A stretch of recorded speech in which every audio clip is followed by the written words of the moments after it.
We have a team of reporters bringing you extensive coverage there. Let's begin now with NBC4's Vikki Vargas. Vikki. Hey there, Michael. We are at the Woodbury Town Center. This is on Sand Canyon and Irvine Boulevard. So from where Megan was, we are slightly south and west, where the bulk of this firefight is ongoing. But you can hear overhead some of those tankers trying to pick up water. They're passing over us. They're heading, as we said, towards the east to where that firefight is underway. But what we are in is the middle of an evacuation zone. As you mentioned, 60,000 people, the size of a city, that are being told to get out and to get out now. This is an example, just one example of what's going on. This is the line to get gas at this Chevron gas station, again, near Sand Canyon and Irvine Boulevard. It is wrapped around the entire shopping center. I know some of the stores, we are told, have closed. Others are trying to stay open to help folks as they move along the way. There is one evacuation center on Peachtree Lane. A few people seem to know about that, but many of them still coming here with basically what they were able to grab out of their homes. We saw one family going for diapers. Others have been in and out of the little mini mart hoping that they can get what they need to get by. I'm going to walk over to this gentleman who's just now starting to pump his gas. We were fearful they had run out at one point, but they just reopened this particular pump. Excuse me, sir, are you evacuating from the Irvine area? No, we're coming down to visit my daughter. She's in the area. We're going to help babysit in case she does need to evacuate. And did she tell you what things were like around her home at this moment? She's south of Irvine, so I don't think she has any problems, but she's worried about the evacuation orders further north. Okay, we'll let you get on your way so you can get off to her. So obviously people calling in family, people trying to help one another. Walk over to this gentleman. I know there was a family in this BMW a moment ago. We waved to them. They seem to be doing okay, but certainly mother, father, son, all doing their best to get out of the way. Are you evacuating, sir? We know there's a yes. Were you able to get out with anything? Yeah, we were. Well, we already had a plan. So what we did, we packed everything, and we had bags ready to go. So tell me why and how you had the mindset to realize you needed to be prepared for something like that. Well, we live in a fire zone, so you better be ready. You know what you have to do. Tell me your name. Chef Kane. Chef Kane. And the things that you were able to get out, what kinds of things? We had clothes, all important documents for our house, our kids, and legal stuff, and computers, I guess, tablets, things like that, chargers, batteries. When you left, how close was the fire to your home? That's up when they said the fire was jumping the 241. That's when we left. Took us about 40 minutes just to do 3 miles. Yeah, because the road is closed up, so we had to do that.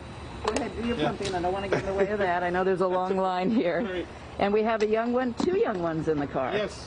One is documenting already. He's a journalist student in his class. So. Oh my goodness. And so, were they homeschooling? Yes. Well, that's the whole thing. We've been homeschooling for the past few weeks, and working from home. So we just packed up and left. We've been monitoring since 7 o'clock when it started. When the order came, we all packed up and left. When you first saw that fire, what was your feeling inside? Was it, oh no, we have to get out, or let's wait and see? It was more of a wait and see, just see how it goes, and hopefully we'll be fine. We're just hoping. It's 2020, so we learn to be ready and just live with it. Anything could happen. Yeah, absolutely. Yeah. Now, when you said you live in a fire zone, can we talk to you? Is it your wife? Yes, that's my wife. Your husband says you live in a fire zone and you were prepared for this. Most people are not. So tell me about how long ago you prepared and when you realized there were certain things you had to take with you. When I woke up this morning, my son was on the phone with the teacher and they were talking and said, oh, there is a fire right behind me. I was like, fire? Where does she live? Ask her. It's like I live around not too far from the Santiago Canyon, I think so. So I said, okay, we got to start packing. Shut up everything. Let's go. Take your whatever you need for school. Take one changing clothes and tell Daddy to get ready. Let's go. So you have everything. You have no plans to go back at this point. Where are you going to go now? Go to a hotel around maybe Newport Beach and then wait it out. All right, well, I'm glad everyone is safe. I'm glad you're getting your gas. Like we said, the line here, take care of yourselves.